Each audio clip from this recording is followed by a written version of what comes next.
నమస్కారం.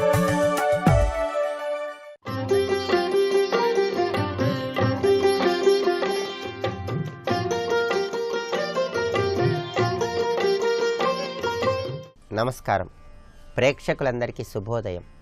ఈనాటి శుభయోగం శీర్షికన శనివారం సందర్భంగా శని అనుగ్రహాన్ని పొందటానికి దశరథ ప్రోక్త శని స్తోత్రాన్ని ఏ విధంగా పారాయణ చేయాలో, ఈ దశరథ ప్రోక్త శని స్తోత్రంలో ఉన్నటువంటి శని వైభవం ఏంటో పరిశీలిద్దాం. శని అనుగ్రహాన్ని పొందటానికి గోచార పరంగా ఏలినాటి శని, అష్టమ శని, అర్ధాష్టమ శని, ఇలా రకరకాలుగా శని సంబంధమైనటువంటి దశలు జరుగుతున్న తరుణంలో శని పరిపూర్ణమైన అనుగ్రహాన్ని పొందటానికి శని స్తోత్ర ప్రియుడు కనుక శని స్తోత్రాలను అంతరార్థం తెలుసుకుంటూ పారాయణ చేయాలి. ఇలా చేస్తే శనీశ్వరుల వారి అనుగ్రహానికి సులభంగా పాత్రలు కావచ్చు. ఎవరైనా సరే ప్రధానంగా గోచార శని, గ్రహచార శని జరుగుతున్న సమయంలో శనీశ్వరుల వారి పరిపూర్ణమైన అనుగ్రహం పొందాలంటే దశరథ ప్రోక్త శని స్తోత్రాన్ని అంతరార్థం తెలుసుకుంటూ శనివారం నాడు పారాయణ చేయాలి. స్వయంగా దశరథ మహారాజు శనిని ప్రార్థిస్తూ ఈ స్తోత్రాన్ని చేశాడు. ఈ స్తోత్రంలో ఉన్నటువంటి అంతరార్థాన్ని మనం పరిశీలిస్తే, నమః కృష్ణాయ నీలాయ శిఖిఖండ నిభాయ చ నమో నీల మధూకాయ నీలోత్పల నిభాయ చ. ఇది దశరథ ప్రోక్త శని స్తోత్రంలో ఉన్నటువంటి మొదటి శ్లోకం. ఈ శ్లోకంలో ఉన్న అర్థాన్ని మనం పరిశీలిస్తే, నమః కృష్ణాయ నీలాయ అంటూ శనిని ప్రార్థిస్తున్నాం. అంటే శనీశ్వరుల వారిని నీలం రంగులో, అంటే కృష్ణ వర్ణంలో ఉన్నటువంటి స్వామిగా మనం ప్రార్థిస్తున్నాం. స్వామి, నీలం రంగులో ఉన్న నువ్వు మాకు అనుగ్రహాన్ని కలిగింపజేయి అంటూ నమః కృష్ణాయ నీలాయ అంటూ ప్రార్థన చేస్తున్నాం. శిఖిఖండ నిభాయచ అంటూ కీర్తిస్తున్నాం. శిఖి అంటే నెమలి అని అర్థం. శనీశ్వరుల వారి మెడ నెమలి కాంతితో సమానమైన కాంతితో ఉంటుంది. అంటే నెమలి కంఠం ఏ విధమైనటువంటి ప్రకాశంతో ఉంటుందో అలా నెమలి కంఠం లాంటి ప్రకాశాన్ని కలిగి ఉన్నటువంటి మెడను కలిగి ఉన్న స్వామి, కాంతిని కలిగి ఉన్న స్వామి అంటూ శిఖిఖండ నిభాయచ అంటూ శనీశ్వరుల వారిని మనం ప్రార్థన చేయాలి. నమో నీల మధూకాయ అంటూ స్వామివారిని కీర్తిస్తున్నాం. నమో నీల మధూకాయ అంటే నల్లటి ఇప్ప పువ్వుతో సమానమైనటువంటి కాంతితో ప్రకాశించే స్వామి, నీకు నమస్కారం అని అర్థం. నీలోత్పల నిభాయచ అంటూ కీర్తిస్తున్నాం. ఉత్పలం అంటే కలువ పువ్వు అని అర్థం. నీలోత్పలం అంటే నల్ల కలువ పువ్వు అని అర్థం. శనీశ్వరుల వారు నల్ల కలువ పువ్వు ఏ విధంగా ఉంటుందో ఆ రంగులో ప్రకాశిస్తూ ఉంటారు. నల్ల కలువ పువ్వు రంగులో ప్రకాశిస్తున్న స్వామి, నీకు నమస్కారం అని ప్రార్థిస్తూ నీలోత్పల నిభాయచ అంటూ దశరథ మహారాజు శనిని కీర్తించాడు. అందువల్ల దశరథ ప్రోక్త శని స్తోత్రంలో ఉన్నటువంటి మొదటి శ్లోకాన్ని మనం పరిశీలిస్తే, నమః కృష్ణాయ నీలాయ శిఖిఖండ నిభాయచ నమో నీల మధూకాయ నీలోత్పల నిభాయచ అంటే నెమలి కంఠం లాంటి కాంతితో మెరిసిపోయే స్వామి, నీలం రంగులో ఉన్న స్వామి, నల్ల కలువ పువ్వు రంగులో ఉన్న స్వామి, నల్లటి ఇప్ప పువ్వు కాంతితో మెరిసే స్వామి అంటూ శనీశ్వరుల వారు ఏ రంగులో ప్రకాశిస్తున్నారో ఆ రంగును కీర్తిస్తున్నటువంటి శ్లోకమే ఈ మొదటి శ్లోకం. ఆ రంగులో ప్రకాశిస్తున్నటువంటి శనిని స్మరించుకుంటూ దీనిలో ఉన్న భావాన్ని తెలుసుకుంటూ మొదటి శ్లోకాన్ని చదువుకోవాలి. రేపటి శుభయోగం శీర్షికన హోలీ పర్వదినం సందర్భంగా ఎటువంటి విధి విధానాలను పాటించాలో, హోలీ పండుగలో ఉన్న అంతరార్థం ఏంటో, హోలీ పండుగ ద్వారా ఎటువంటి సందేశాన్ని స్వీకరించాలో పరిశీలిద్దాం. నమస్కారం.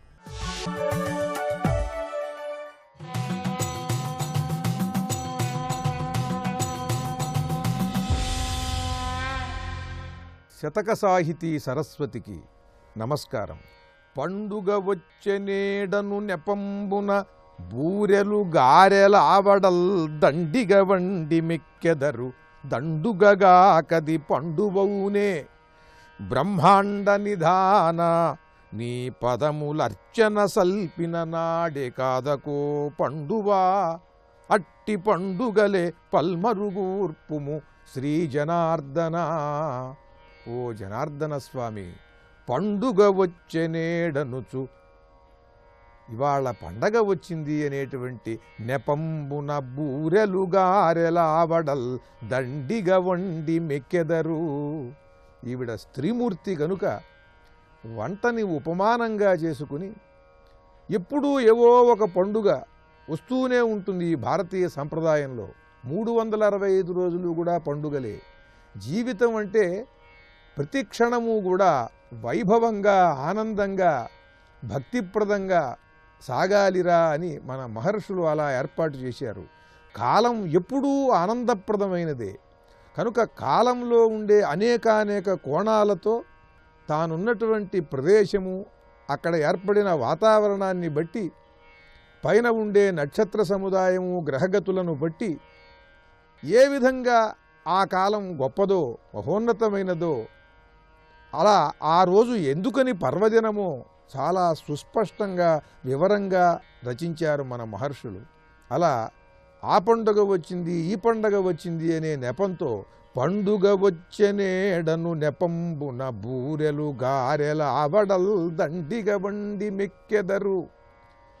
బూరెలు, గారెలు ఇవాళ వినాయకుడికి ఇష్టం, ఇవాళ ఉండ్రాళ్ళు పోయాలి, ఇవాళ ఆంజనేయ స్వామికి ఇష్టం, అప్పాలు చేయాలి అని వీళ్ళు ఏది తినాలనుకున్నా సరే దానికి తగినటువంటి దేవుడు, ఆయనకి కావాల్సిన ప్రసాదం, దానికి కావాల్సిన పండగో, వారమో, తిథో ఏదో ఒకటి వచ్చేస్తూ ఉంటుంది.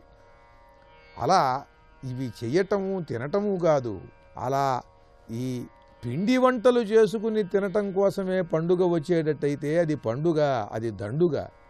బ్రహ్మాండ నిధాన, బ్రహ్మాండమంతా ఆవరించి ఉన్నటువంటి ఓ స్వామి, నీకు మేము వండి పెట్టేటువంటి ఈ పిండి వంటలు, అది కూడా ఏదో చెయ్యిలా నీకు చూపించి ఈ పిండి వంటలన్నీ నువ్వు ఆరగించవయ్యా అని వెంటనే ఆ తరువాత వాటిని మేమే ఆరగిస్తాం.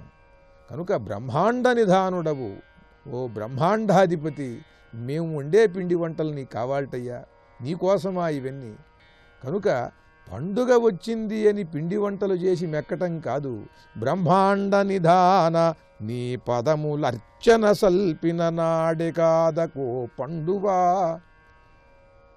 ఆ పరమాత్మ యొక్క రూపాన్ని, ఆయన తత్వాన్ని మహాత్ములు బోధిస్తే విని వాటిని ఆనందించి, ఆలకించి, మనస్సులో నిలుపుకుని ఆ పరమాత్మను నిరంతరం కూడా ప్రస్తుతిస్తూ ఉండాలి.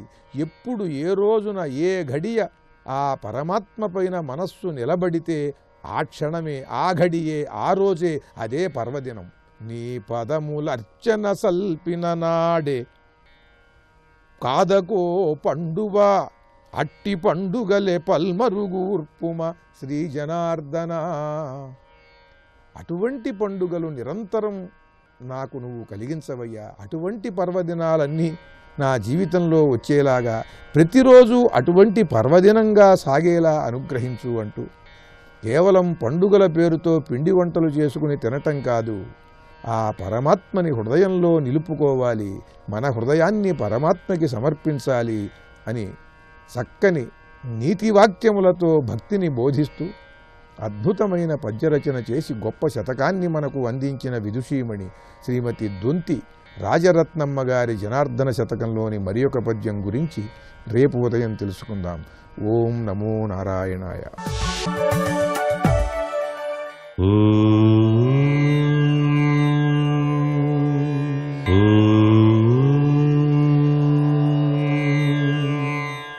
ఓం నమో నారాయణాయ. ఓం నమః శివాయ. శ్రీమాత్రే నమః. ఈరోజు శనివారం.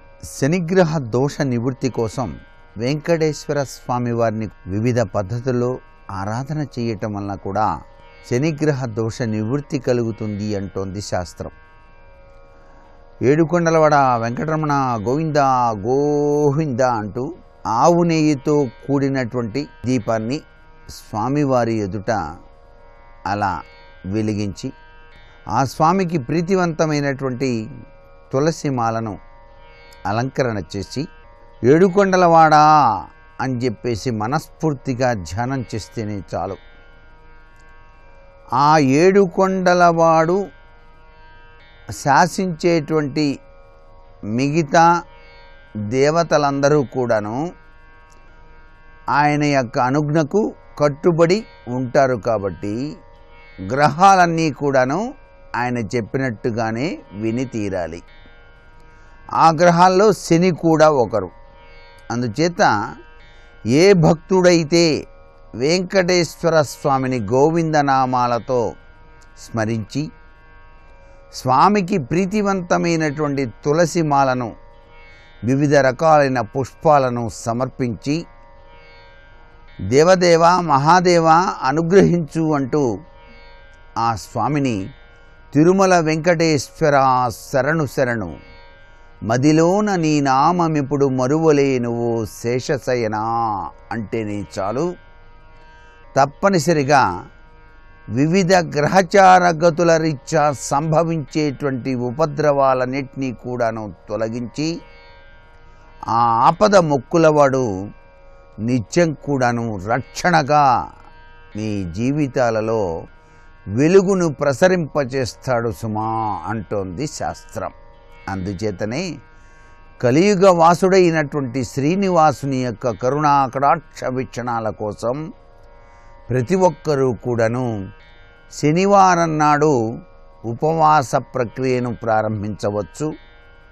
అలాగే శని పీడను తొలగించుకోవటానికి కూడాను ఆ స్వామికి అభిషేకాది పూలార్చనలు వివిధ రకాలైనటువంటి అర్చనలలో పాల్గొనవచ్చు. ఇలా గనక చేసినట్లయితే ఆ స్వామి అనుగ్రహం వలన మనకు పట్టినటువంటి గ్రహ పీడలన్నీ కూడాను తొలగిపోతాయి. అందుకే చాలామంది ఒక చిన్న కష్టం రాగానే వెంటనే నోట్లో నుంచి ఏడుకొండలవాడ వెంకటరమణ గోవింద గోవింద అనేటువంటి శబ్దం వస్తుంది. స్వామి వెంకటరమణ అనుగ్రహించు, నీ కొండకు వచ్చి మొక్కులు తీర్చుకుంటాను అని చెప్పేసి ధ్యానం చేస్తారు చాలామంది. ఆపద మొక్కులవాడు అనేటువంటి పేరు ఆ స్వామికి సార్థకత అయింది కదా. మరి ఆపదలలో ఆదుకునేటువంటి అమృతమూర్తి ఆ కలియుగ దైవమైనటువంటి వెంకటేశ్వర స్వామి అని చెప్పేసి భావన చేస్తూ ఆ స్వామిని మనస్ఫూర్తిగా ధ్యానం చేసి తరిద్దామా. మరి సర్వే జనా సుఖినో భవంతు.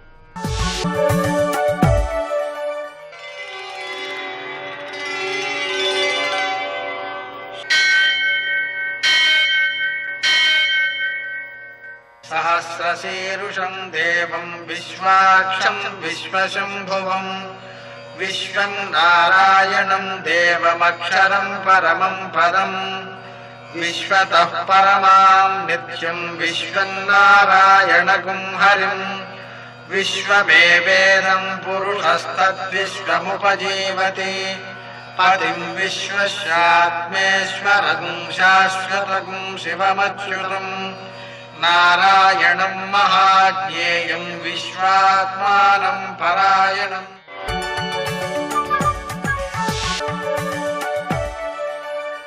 సూర్యశౌర్యమథేందురింద్రపదవీ సన్మంగళం మంగళం. పద్మావతి ప్రణయలాలిత ముగ్ధదేహ శ్రీ వెంకటేశ రుణమోచనమస్తు మహ్యం. నేటి కాలమాన విశేషాలను గమనిద్దాం. స్వస్తి శ్రీ చంద్రమాన దుర్ముఖనామ సంవత్సరం ఉత్తరాయణం శిశిర ఋతువు ఫాల్గుణ మాసం శుక్లపక్షం శనివారం. సూర్యోదయం 6:30 సూర్యాస్తమయం 6:21. తిథి చతుర్దశి రాత్రి 8:26 వరకు. నక్షత్రం మఘ సాయంకాలం 5:09 వరకు. వర్జం శేషవర్జంగా ఉదయం 6:41 వరకు. మరల రాత్రి 1:20 నుంచి 2:58 వరకు. దుర్ముహూర్తం ఉదయం 6:30 నుంచి 8:05 వరకు. అమృతకాలం మధ్యాహ్నం 2:44 నుంచి 4:21 వరకు. రాహుకాలం శనివారం కాబట్టి ఉదయం 9 నుంచి 10:30 వరకు. అష్టక వర్గ రీత్యా శుభప్రదమైన సమయం ఉదయం 8:30 గంటలకి. నేటి విశేషం శనివారం పూర్ణిమా పూజ.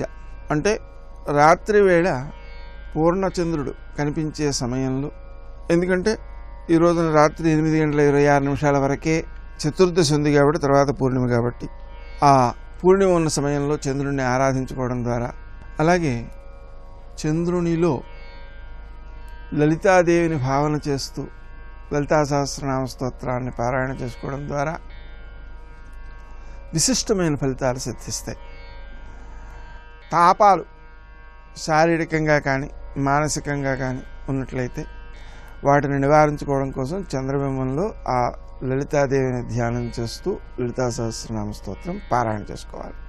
అలాగే పున్నమ నోములను ఉంటాయి, వాటికి కూడా రాత్రివేళ చంద్రుడిని పూజించి చేసేటువంటి విధానం ఉంటుంది, వాటిని కూడా ఆచరించుకోవచ్చు. ఇక శనివారం దృష్టిలో పెట్టుకున్నట్లయితే నల్ల నువ్వులతో శివుని పూజించడం, నూనెతో అభిషేకించడం, ఈ నువ్వులు ఆవులకు పెట్టడం, ఆ నూనె పసుపు కలిపి ఆవులకు రాయడం, వెంకటేశ్వర స్వామి దీపారాధన చేయడం, హనుమాన్ చాలీసా పారాయణ చేయడం, సుందరకాండ పారాయణ చేయడం, అలాగే హనుమంతునికి ఆకు పూజ లేదా సింధూరం పూజ, అప్పాలు నివేదన చేయడం, గార్లు దండగా వేయడం, ఇవన్నీ కూడా శనికి సంబంధించిన దోషాలని నివారించడంతో పాటుగా వ్యక్తిత్వ లక్షణాలను వికసింపజేస్తాయి. చక్కని బుద్ధి కుశలత, సరియైన నిర్ణయ శక్తి, వివేకం, సంపద, దాన్ని వినియోగించుకునే తీరు, ఇవన్నీ కూడా ఆ స్మరణ వల్ల అతి చక్కగా రూపుదిద్దుకుంటాయన్నమాట. అందుకని ఆ హనుమంతుడిని పూజ చేసుకోవడం చాలా మంచిది. నేటి ఆణిముత్యాలు.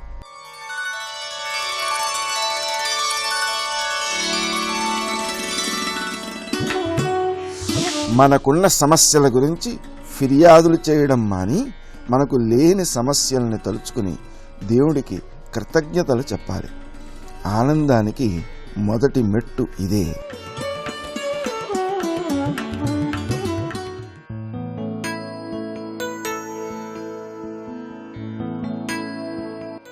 ఆశ నిరాశల వాయిదాలతో మనసుని చంపుకుంటూ పోతే మనుగడ ప్రశ్నార్థకమవుతుంది.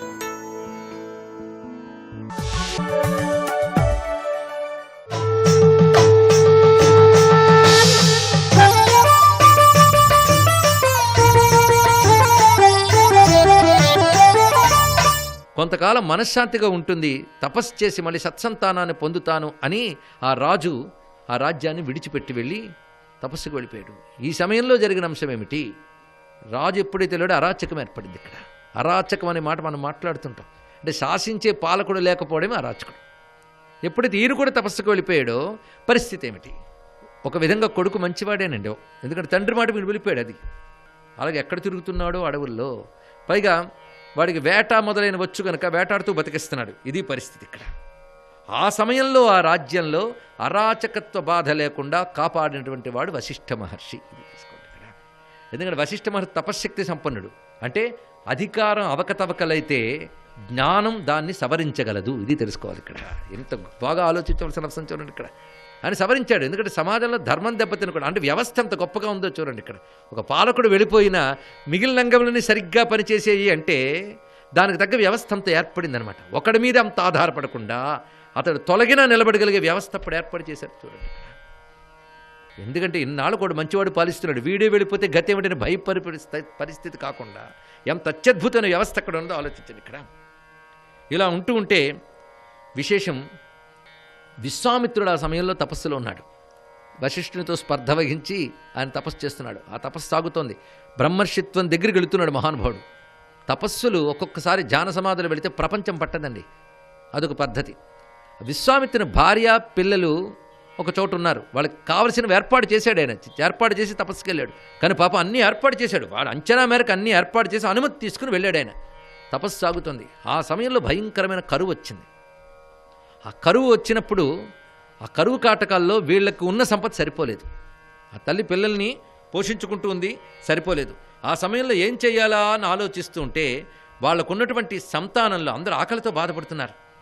ఒక్కడిని ఎవరికైనా దాసుడుగా అమ్మితే ఆ వచ్చిన డబ్బుతో మిగిలిన వాళ్ళని కాపాడుకోవచ్చు. వీడు దాసుడుగా చేరే కనుక ఎవరింట్లో చాకరీ చేస్తారో వాళ్ళు ఏదో పెడతారు అని చెప్పి అక్కడ ఒక దర్భతో తాడు కట్టి ఒక పిల్లాడికి మెడలో చుట్టి వాడిని అమ్మకానికి తీసుకువెళ్ళింది. అక్కడ వెళుతూ ఉంటే ఆ త్రోవలో ఈ అడవిలో ఉన్నటువంటి సత్యవ్రతుడు, పేర్లు మర్చిపోలేదు కదా, ఆ సత్యవ్రతుడు ఇదేమిటి ఒక స్త్రీ అందరం చూస్తుంటే మునిపత్నిలాగున్నది. ఆ వేషము, ఆ కట్టు, ఆ కాశీపూసి కట్టుకోవడం ఇవన్నీ చూసి ఆమె బ్రహ్మవర్చి చుట్టుపడుతున్న పిల్లాడిని తాడేసి తీసుకెళ్తుంది. ఏమిటి అమ్మ, ఏమిటమ్మా నీకేమొచ్చింది కష్టం అని. నాయన అన్నిటికంటే కష్టం ఆకలి.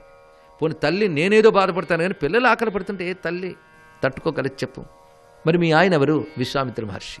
అంటే నమస్కారం చేయరు. మహర్షి పత్నికి ఇంత ఇదా అంటే ఏం చేయమంటాను? ఆయన నిందించలేదండి, ఆయన ఏదో తపస్సుకు వెళ్ళాడు, ఆ తపస్సు ఎప్పుడు ముగుస్తుందో ఏం లేదు, మా కర్మ ఇలా కాలింది, ఇక్కడ కరువు ఏర్పడింది ఈ ప్రాంతంలో, మరి ఏం చేయడం ఇక్కడ, అందుకు తీసుకెళ్తున్నాను అంటే వీల్లేదమ్మా, నువ్వు తీసుకువెళ్ళిపో పిల్లాడిని, నేను నీకు ఆహారం తీసుకొస్తాను, వేటాడి తీసుకొస్తాను, ఎందుకు కడుపు నింపుకోవాలి కదా, నేను వేటాడో ఏదో చేసి శాకమో పాకమో మాంసమో ఏదో ఒకటి తీసుకొచ్చి నేను అక్కడ నీ ఇంటి గుమ్మం ముందున చెట్టుకు కడతాను, మీరు తీసుకోండి అన్నాడు.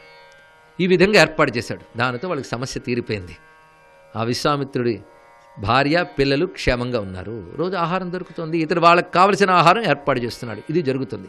అయితే గాలము వేసి తీసుకొచ్చిన పుత్రుడు పేరు గాలవుడు అని మహర్షిగా మారాడు. అక్కడి నుంచి అతను అన్నారు. అంటే అతను తపస్సుతో తర్వాత చేసి పెద్దవాడయ్యాడు, కానీ ముందు పరిస్థితి అది ఇక్కడ. ఈ విధంగా ఉన్నటువంటి సమయంలో ఒక రోజున వీరికి ఆహారం ఇవ్వడానికి అడవుల్లోకి వెళితే జంతువులు కూడా దొరకలేదు. కరువు ప్రభావం అనేక చోట్ల ఉంటుంది. చిత్రం ఏంటండి, ఈ కథలో కొన్ని అంశాలు ఉపనిషత్తుల్లో ఉన్నాయి.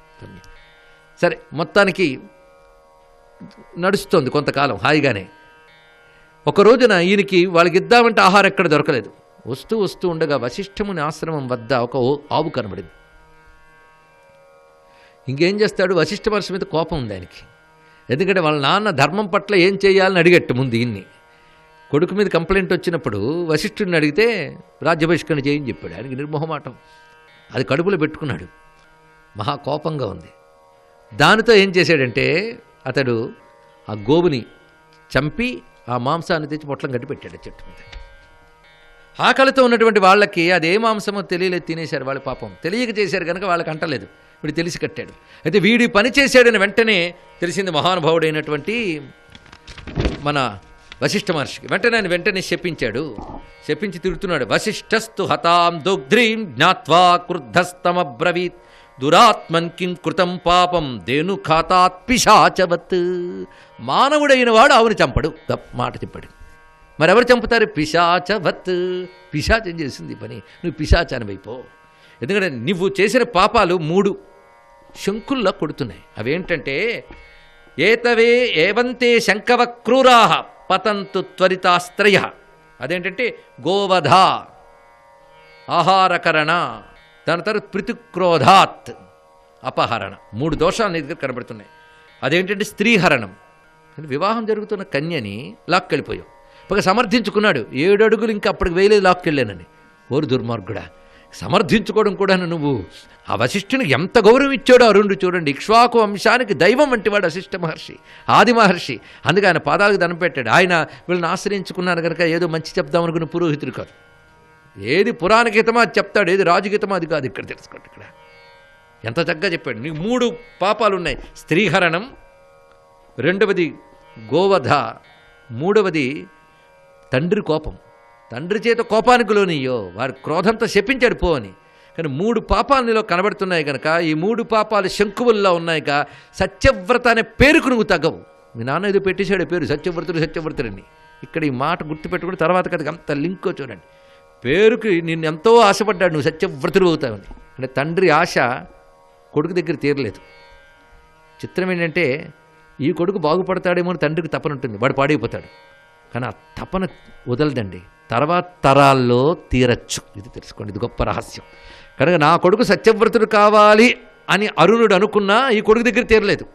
మరి ఆయన మహాత్ముడు కదా, ఎక్కడ తీరుతుందేమో చూద్దాం. సరే, మొత్తానికి ఏం జరిగింది? నువ్వు సత్యవ్రతుని పేరుకు తగవు.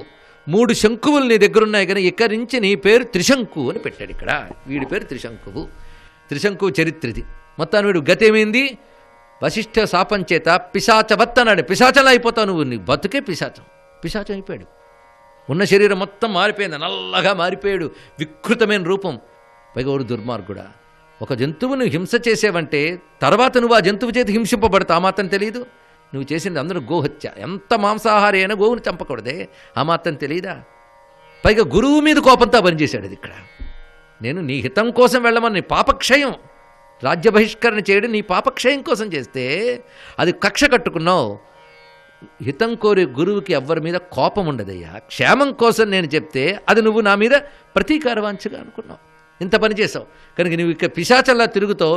నీ పేరు ఎక్కడి నుంచి త్రిశంకు. ఎందుకంటే నేను పొరపాటు సత్యవర్తని పిలవకూడదు, పిలిస్తే పాపం. సర్వం శ్రీకృష్ణ చరణారవిందార్పణమస్తు. స్వస్తి. అన్నగారు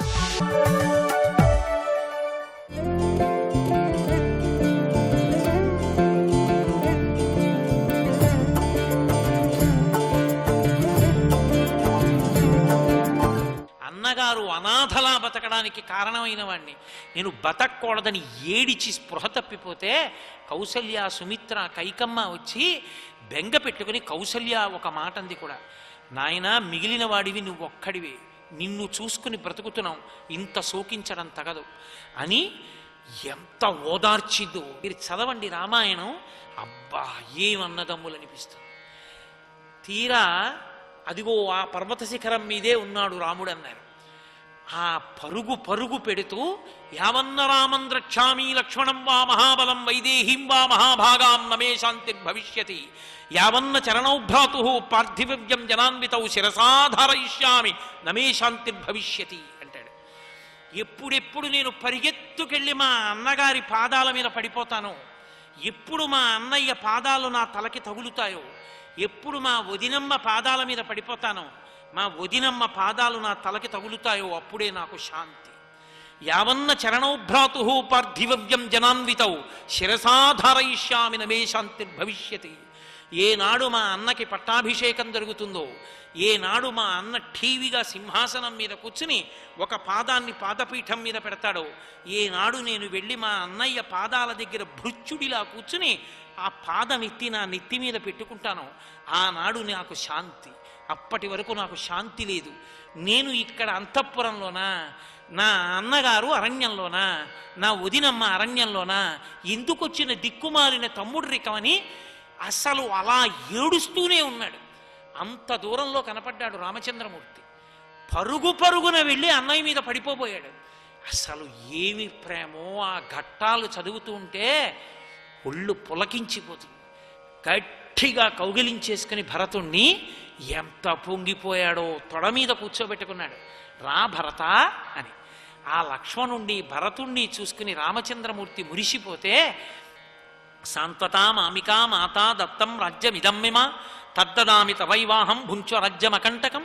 అన్నయ్య, మా అమ్మ అడిగిందని రాజ్యం ఇచ్చావు, నాకెందుకన్నయ్య, నాకా రాజ్యం, నేను నీ సొత్తన్నయ్య, వచ్చేయన్నయ్య, రాజ్యం నువ్వేలన్నయ్య అంటాడు.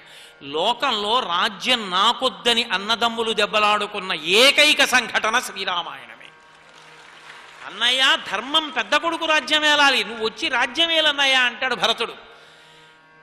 మహానుభావుడైనటువంటి తండ్రి జీవించి ఉండగా చేసిన నిర్ణయాన్ని మార్చే అధికారం నాకు లేదు. తండ్రిని ధర్మమునందు సత్యమునందు నిలబెట్టడానికి, తండ్రికి ఇచ్చిన మాట నిలబెట్టడానికి నేను అరణ్యంలో ఉంటాను, నువ్వు రాజ్యాన్ని ఏలమంటాడు రామచంద్రమూర్తి. ఇద్దరూ వాదించుకున్నారు. ఆఖరికి జాబలి నాస్తిక మతం చెప్పాడు. సత్యమేవీశ్వరో లోకే సత్యం పద్మాశ్రితా సదా సత్యమూలాని సర్వాణి సత్యాన్నాస్తి పరమం పదం అంటాడు రాముడు.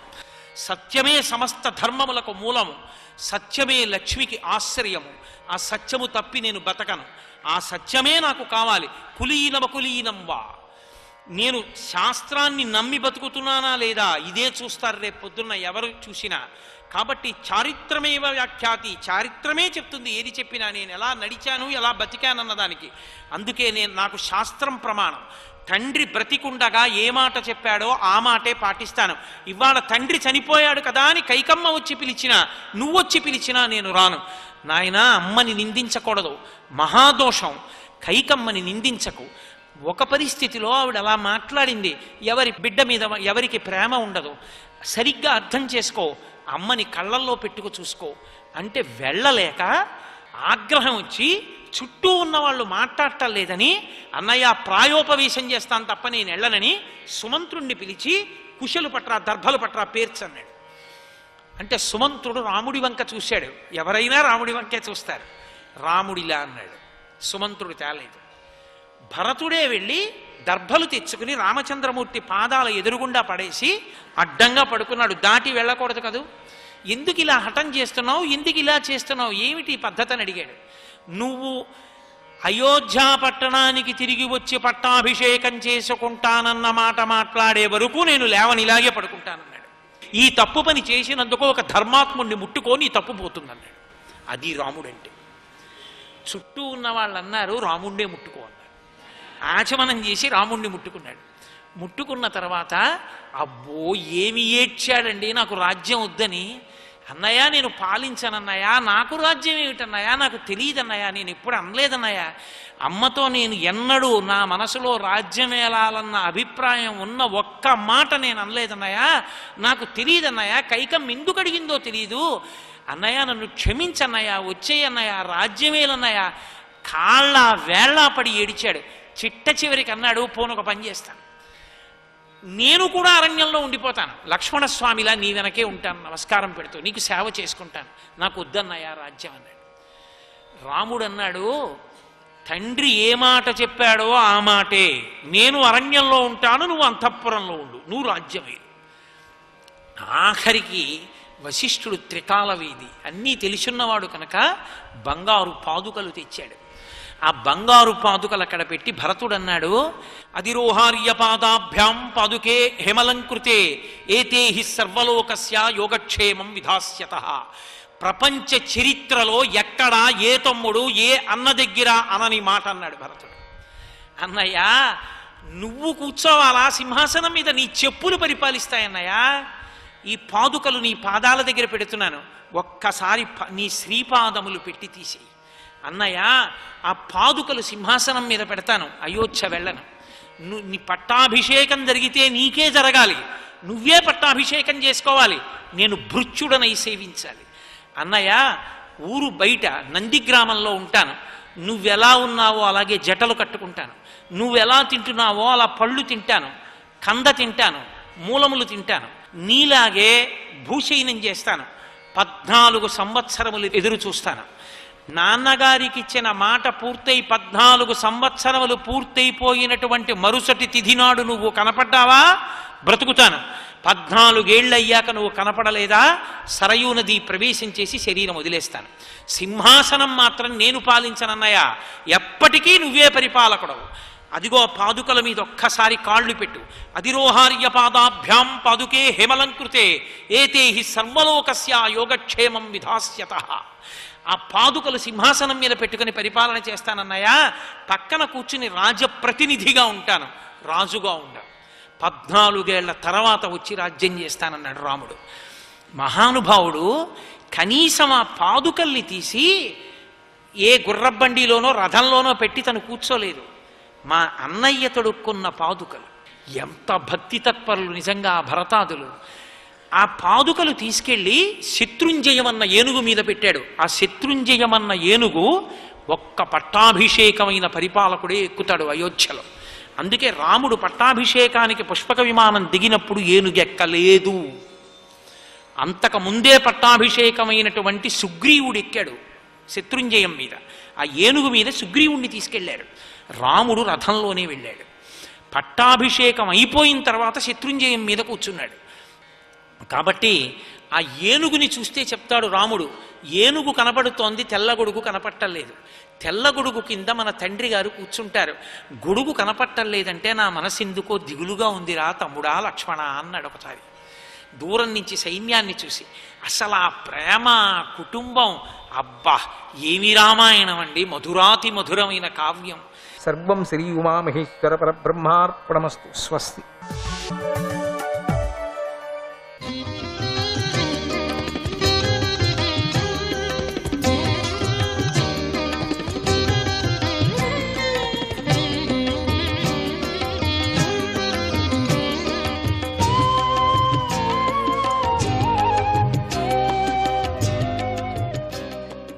విష్ణవే నమః. ప్రభువు ద్వారా తన కోర్కెలను తీర్చుకోవాలనుకునే సేవకుడు నిజమైన సేవకుడు కాడు. అలాగే తన పనిని చేయించుకోవటం కోసమే సేవకుడి కోర్కెలను తీర్చే ప్రభువు కూడా నిజమైన ప్రభువు కాడు. నేనైతే ఏ కోరికలు లేని భక్తుడిని. నువ్వు కూడా నా నుండి దేనిని ఆపేక్షించని ప్రభువు కదా, మన ఇద్దరికి ఏమీ లేదు కదా. నేను కోరికల కోసమే నీకు సేవ చేశానని అనే విధంగా ఉంటే, ఏ అపేక్షను లేక నేను నీలో చేరిపోవాలని నేను ఉంటే నన్ను అక్కడ అంటగట్టేసావే. పోని నీవు కోరికలు ఇస్తే తన పనిని చేసుకునేటువంటి ప్రభువు అవుతావు కదా నువ్వు, మన ఇద్దరం కాదు కదా. నువ్వు కూడా నా నుండి దేనిని ఆపేక్షించని ప్రభువు కదా. రాజు పని పూర్తి కావాలని సేవకుడికి జీతం ఇస్తే ఆ ధనం కోసమై సేవకుడు రాజును సేవిస్తాడు. నిజం కదా. కానీ మన ఇద్దరి మధ్యలో ఉన్న స్వామి సేవక భావం ఆ విధమైన ఫలంతో కూడినది కాదు. ఓ ఈశ్వర, నువ్వు వరాలిచ్చే వారిలో శ్రేష్ఠుడివి.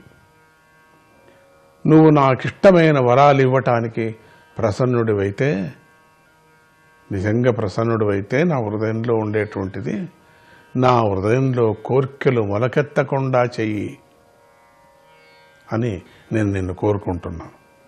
నాకు ఆ వరాన్ని ఇచ్చేయి. పోని కోర్కెలు అనేది లోపల ఎక్కడా కూడా మొలకెత్తకూడదు, అటువంటి కోరికని ఇచ్చేసే. పోని కోర్కెలు మొలకెత్తుకోకుండా అక్కడక్కడే పోవాలవి అని నేను కోరుకుంటున్నాను అని స్వామిని ప్రార్థించాడు. ఇంద్రియాణి మనః ప్రాణ ఆత్మాధర్మో ధృతిర్మతి హ్రీహి శ్రీహి తేజ స్మృతి సత్యం యస్య నశ్యంతి జన్మన. హృదయంలో కోరిక పుడితే ఇంద్రియాలు, మనస్సు, ప్రాణశక్తి, దేహము, ధర్మము, ధైర్యము, బుద్ధి, సిగ్గు, సంపద, తేజస్సు, స్మరణము, సత్యము అనేవి అన్నీ నశిస్తాయి. ఎవడికి కోరిక పుడుతుందో వాడికి ఇవన్నీ ఏది ఉండవిక. ఓ పుండరీకాక్ష, మానవుడు ఎప్పుడైతే మనస్సులోని కోరికలను విడిచిపెడతాడో అప్పుడే అతడు భగవత్ స్వరూపుడవుతాడు. నమో భగవతే తుభ్యం పురుషాయ మహాత్మనే హరయే అద్భుత సింహాయ బ్రహ్మిణే పరమాత్మనే.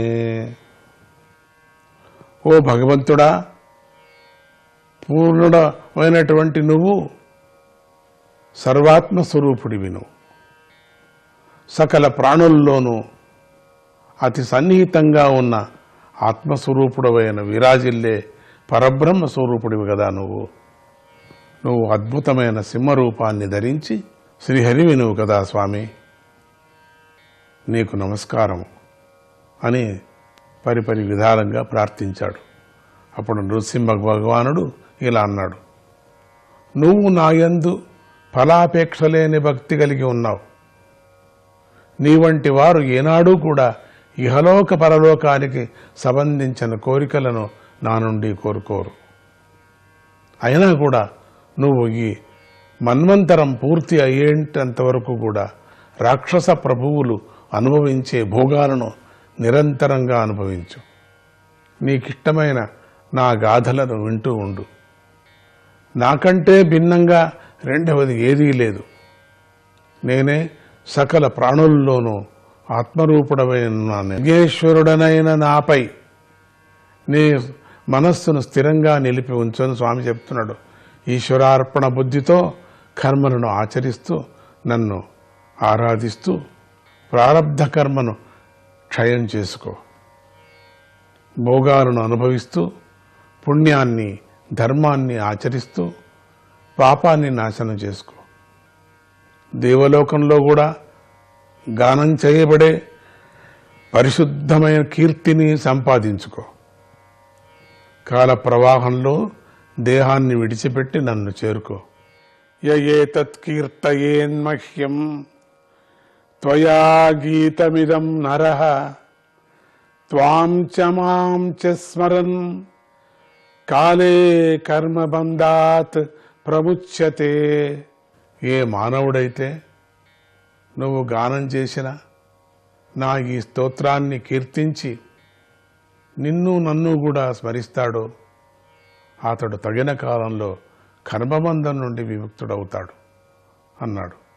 ప్రహ్లాదుడు ఇలా అన్నాడు, స్వామి, ఓ పరమేశ్వర, ఓ మహేశ్వర, నువ్వు వరాలిచ్చే వారికి ప్రభువు కదా. నేను నీ నుండి ఈ వరాన్ని కోరుకుంటున్నాను. నా తండ్రికి ఈశ్వరుడి తేజస్సు గురించి తెలియదు కదా. కనుకనే తన సోదరుడిని నువ్వు వధించావని నిన్ను తప్పుగా భావించాడు. ఆయన యొక్క అంతఃకరణం బాధతోనూ కోపంతోనూ ద్వేషంతోనూ నిండిపోయింది. పైగా నీ భక్తుడనైన నాకు కూడా ఆయన ద్రోహం చేశాడు. నువ్వు సర్వసమర్థుడివి, సాక్షాత్తు సకల ప్రాణులకు తండ్రివైన నిన్ను నిందించి ఆయన అంతులేని పాపాన్ని మూటగట్టుకున్నాడు. ఆ పాపం నుండి అతడు తరించలేడు. ఓ దీనబంధు అయిన ఓ పాపం నుండి విముక్తుడుగాక ఆయన స్వామి నువ్వు దీనబంధుడు కదా, ఓ దీనబంధుడు అయిన నీవు ఆయన్ని క్షమించు. ఓ దీనబంధు, ఆయన ఆ పాపం నుండి విముక్తుడవుగాక. నువ్వు ఆయనను సంహరించినప్పుడు కడకంటి చూపుతో చూశావు కదా, ఆ చూపుతోనే ఆయన పవిత్రుడైపోయాడు అన్నాడు.